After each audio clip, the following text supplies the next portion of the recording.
Good afternoon. I'm still reporting on the coup. Newsmax has recently ventured into making mini documentaries, which they run at odd times when they don't have other live content to run. These little documentaries are excellently done and edited, and you should watch out for them. This one I found this morning between 6 a.m. and 6:30 a.m. Eastern Time. This is just one of a series entitled Trump Wars, the Collusion, Delusion. It really makes you realize just how bad this unprecedented, all-out leftist attack on President Trump was and still is. I'm still reporting from just outside the citadel of world freedom. Good day.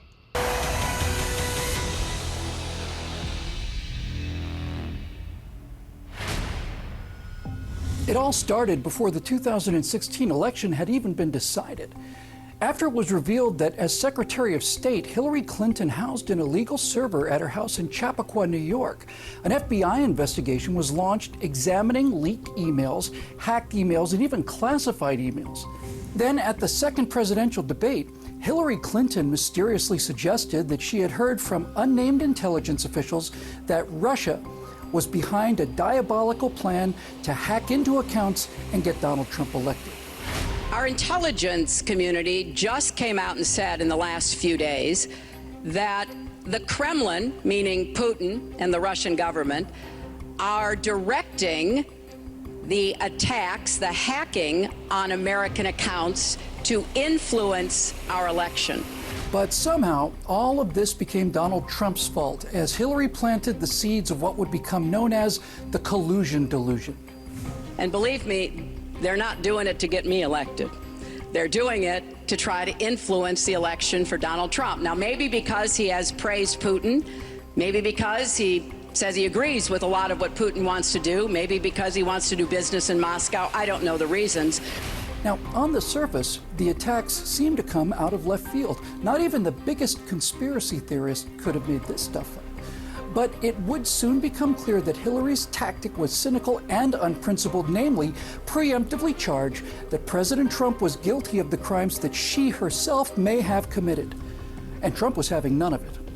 I don't think anybody knows it was Russia that broke into the DNC. She's saying Russia, Russia, Russia, but maybe it was. I mean, it could be Russia, but it could also be China. It could also be lots of other people. It also could be somebody sitting on their bed that weighs 400 pounds, okay? Hillary's accusations and inferences laid the groundwork for the Democrats' ongoing investigations of President Trump for the next 3 years, even though there was never a shred of evidence that the president's campaign was colluding with Putin. But Trump had a way of fanning the flames of his opponents. Russia, if you're listening, I hope you're able to find the 30,000 emails that are missing. I think you will probably be rewarded mightily by our press. That ability to fight back, to use sarcasm against these ridiculous charges is why Donald Trump is president. It was the type of comment that sent Democrats into a tailspin. I never met Putin. I don't know who Putin is. He said one nice thing about me. He said I'm a genius. I said thank you very much to the newspaper, and that was the end of it. I never met Putin. He may never have met Putin, but none of that mattered to the Democrats because as the seed of doubt was planted, Hillary's campaign and the DNC had a plan in place to smear Trump in the form of a mysterious dossier. CNN learning tonight that Hillary Clinton's campaign and the Democratic National Committee helped fund the research which led to the controversial and, frankly, salacious and disgusting in some of its allegations dossier that detailed alleged Russian efforts to help Donald Trump's presidential campaign. Until now, Hillary Clinton and her campaign team would not admit any connection to the Trump dossier. The 35-page document, prepared by a former British spy, alleges the Trump campaign colluded with the Russians and includes uncorroborated, salacious allegations about Trump himself. Uncorroborated, slanderous allegations? The media was falling all over themselves. Of course, it would be proven later that not only did Hillary Clinton know about the dossier, the DNC had paid for it. And the run-of-the-mill opposition research? Well, it was phony research at that. It just wasn't true. But people like FBI Director James Comey were finding it very useful. Last year, the FBI used a dossier of allegations of Russian ties to Donald Trump's campaign as part of the justification to get approval to secretly monitor Trump associate Carter Page.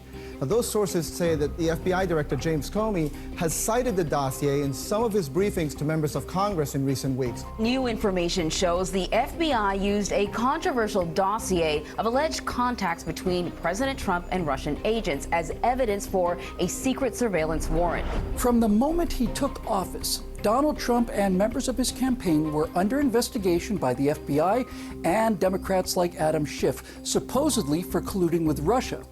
And it all stemmed from the DNC paid-for discredited dossier. So why did they need a dossier? President Trump had a guess. But I always said this was an excuse for losing the election put out by the Democrats, and that's what it was. She denied it. Her own people denied it. Everybody denied it. And now they're sort of scooting around trying to figure out what to say. So they spent, if you think of it, almost $6 million on something like that. And I think, honestly, I just think it's a disgrace. Even though the Steele dossier was having a hard time standing up to scrutiny, Hillary kept chumming the waters, inferring that Russian collusion cost her the election. It appears that she's unable to accept the fact that she, and not Russian interference, was the real problem. Take this appearance just 3 months after Trump's inauguration. And I think it's fair to ask, how did that actually influence the campaign? And how did they know what messages to deliver? Who told them? Who told them? Yeah. Who were they coordinating with or colluding with? These questions were, of course, picked up by Democrats in Congress who questioned President Trump's every move in order to cast suspicion among Americans and set off a chain of new investigations. Well, what is your response to the fact that President Trump said that when he made the decision to fire FBI Director Comey, he was thinking about the Russia probe? Well, again, you know, this is an issue that's a serious issue and needs a thorough investigation by the Attorney General and by rather the Inspector General, not the Attorney General. He should be recused. And I look forward to seeing the results. President Trump's Attorney General Jeff Sessions revealing he will recuse himself from any investigation into the Trump campaign. It comes after the Attorney General did not reveal during his confirmation hearings that he met with the Russian ambassador twice during the campaign. Sessions' recusal from the Russia probe drew the ire of the president, who later mocked his Alabama Attorney General. The Attorney General says, I'm going to recuse myself. I'm going to recuse. And I said, why the hell didn't he tell me that before I put him in? Well, that seems reasonable enough. Why not indeed? But this was just what Democrats needed to demand the appointment of a special counsel. Despite no evidence that Trump's campaign somehow conspired with Putin to meddle in the election, disgracefully, many Republicans agreed, and in walked Robert Mueller. We have major breaking news right now. The U.S. Justice Department has just named a special counsel in the Russia investigation. Let's go right to our Justice correspondent, Pamela Brown. This is huge, Pamela. This is a significant step. We are learning that the Deputy Attorney General Rod Rosenstein has appointed former FBI Director Bob Mueller to now oversee the Russia probe and look at the possible connections between Trump campaign associates and Russia. And just like that, the Mueller era in Washington was born. Now Democrats and never-Trumpers had a knight in shining armor. As for President Trump, it marked an escalation of the ongoing witch hunt. Well, I respect the move, but the entire thing has been a witch hunt, and there is no collusion between certainly myself and my campaign, but I can always speak for myself and the Russians. Zero. Despite the scrutiny of Mueller and his team of investigators, President Trump zeroed in on former President Barack Obama. During the 2016 election, Obama admitted to knowing all about Russia meddling, but never did a thing about it. And President Trump going on the offense about Russia's meddling in the U.S. election, turning against his predecessor, blaming President Obama, claiming he did nothing about it, accusing Obama of collusion and obstruction for political reasons. In other words, the question is, if he had the information, why didn't he do something about it? He should have done something about it. All this led President Trump to suggest that since there was no evidence that he had colluded with Russia, perhaps this entire made-up witch hunt was evidence that the Democrats were the ones doing the actual colluding. Everybody understands there was no collusion, there's no Russia. It was all made up by the Democrats. They're the ones that colluded with Russia. The Democrats colluded with Russia, and frankly, the previous administration didn't do anything about Russia when they knew that they should have. And the president wasn't finished. Even though Democrats worried he could fire Mueller, President Trump insisted on casting doubt on Mueller's motives. I think he's totally conflicted because, as you know, he wanted to be the FBI director, and I said no. As you know, I had a business dispute with him after he left the FBI. We had a business dispute, not a nice one. He wasn't happy with what I did, and I don't blame him. But I had to do it because that was the right thing to do. But I had a business dispute, and he loves Comey. By the end of his first year in office, President Trump was understandably frustrated by investigations, made-up dossiers, and the endless and false charge of collusion. He'd fired his FBI director, who was clearly out to get him, and his own attorney general had recused himself from the Russia probe. The president tweeted, "Dossier is bogus. Clinton campaign DNC-funded dossier. FBI cannot, after all this time, verify claims in dossier of Russia-Trump collusion. FBI tainted." And they used this pile of nothing paid for by the DNC as the basis for going after President Trump and the people who had helped elect him. While Russian collusion was never proven, the collusion delusion was very real. While Special Counsel Bob Mueller and his investigators remained behind closed doors, the media was champing at the bit to prove to the world Trump colluded with Russia once and for all. This single source close to Deutsche Bank has told me that Donald Trump's loan documents there show that he has co-signers. That's how he was able to obtain those loans, and that the co-signers are Russian oligarchs. What? Really? That would explain, it seems to me, every kind word Donald Trump has ever said about Russia and Vladimir Putin, if true. Yeah, or you could just stress not true, but that would be real journalism. Last night on this show, I discussed information that wasn't ready for reporting. I repeated statements a single source told me about the president's finances and loan documents with Deutsche Bank. I should not have said it on air or posted it on Twitter. I was wrong to do so. They never let the facts get in the way of a good story, do they? It seemed everyone wanted to get in on the action. ABC interrupted daytime programming to serve up this juicy tidbit of breaking fake news about former Trump National Security Advisor Michael Flynn. He is prepared to testify that President Trump, as a candidate, Donald Trump, directed him to make contact with the Russians. A clarification tonight on something one of Flynn's confidants told us, and we reported earlier today. He said the president had asked Flynn to contact Russia during the campaign. He's now clarifying that, saying, according to Flynn, candidate Trump asked him during the campaign to find ways to repair relations with Russia and other hotspots. And then after the election, the president-elect asked him and told him to contact Russia on issues, including working together to fight ISIS. Brian Ross was suspended and later left ABC News altogether. To Trump and his supporters, it was just more proof of the immoral, un-American, partisan witch hunt being fueled by fake news. But for Democrats like Adam Schiff, it didn't seem to matter if the stories proved false or the evidence failed to surface. He was constantly on the air pushing the collusion idea to anyone who would listen. No claim was too outrageous, and the media were all ears. Well, the Russian tradecraft is to try to find as many entrees as they can to make influence over foreign governments. So even though they had good contacts within the administration, and probably none better than Mike Flynn, they were seeking other avenues, other ways to exert influence. And I think we've seen that as part of a broad pattern, some of which I can't get into here today. Wait a minute, he can't get into it today because he didn't have the time or because he didn't have the evidence? Such was the narrative of Russian collusion, Russian tradecraft, influence over foreign governments. It all sounded so sinister, except for one problem. No matter how much they talked, they could never present any concrete evidence of collusion. This earned Adam Schiff a special nickname from the president. Little pencil neck Adam Schiff got the smallest, thinnest neck I've ever seen. He is not a long ball hitter. Not a long ball hitter. That's just priceless. President Trump was dogged by collusion questions for the first 3 years of his presidency. Whether meeting with foreign leaders, hosting events at the White House, even during a meeting with Russian President Vladimir Putin, it was supposed to be a gotcha moment, and Trump once again managed to turn the tables and trigger his enemies in the press. The moment that raised eyebrows and frankly new questions about the president's priorities. He flat out joked about the Russian attacks on the U.S. elections.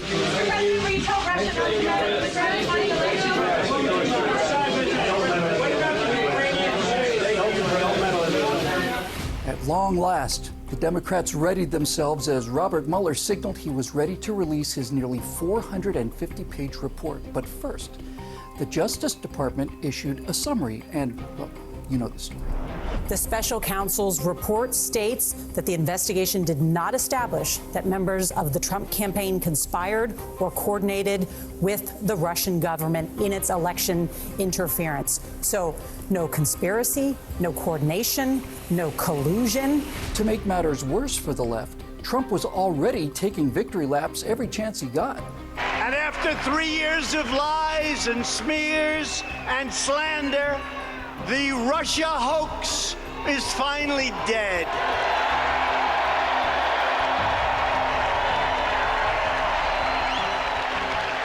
The collusion delusion is over.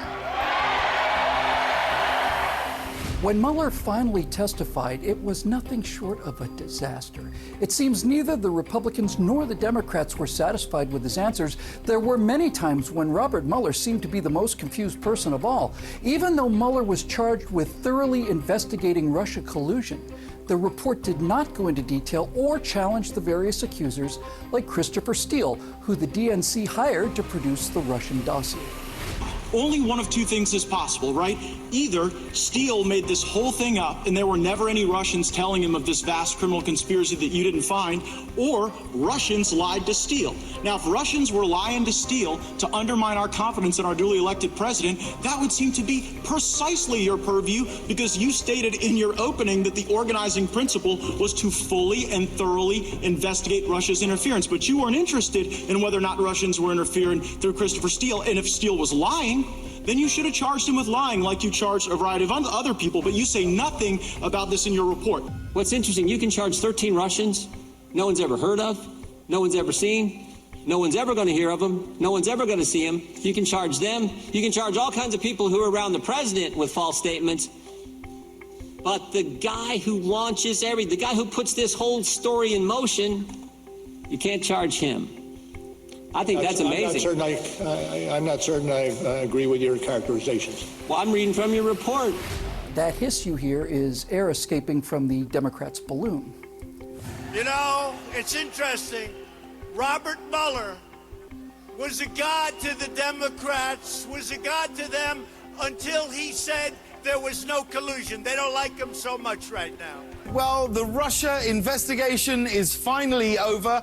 As you know, Special Counsel Robert Mueller submitted his final report and concluded that Donald Trump and his campaign did not collude with Russia during the 2016 election. This completely wrecks my bracket. And there you have it. A bizarre accusation stemming from Hillary Clinton's campaign during the 2016 election was finally proven false some 3 years and $25 million later after a 2-year FBI investigation, inquiries of 2 congressional committees, and a special counsel probe. The collusion delusion had finally come crashing down like the Hindenburg, and the people who had started it were left running from the flaming wreckage. At long last, it was finally over. Or was it? Now to an extraordinary development in the presidential campaign. Hillary Clinton, the 2016 nominee, called Tulsi Gabbard, one of the current candidates, quote, the favorite of the Russians. You know, Hillary, I think maybe it's time to give this idea a rest. As for those 2 years of media reports that turned out to be largely fake news, many Americans wonder, where's the accountability? And President Trump won't let the matter die. Why should he? The special counsel completed its report and found no collusion and no obstruction. I could have told you that 2.5 years ago very easily. I'm Bill Whittle. Thanks for watching this episode of The Trump Wars, The Collusion Delusion.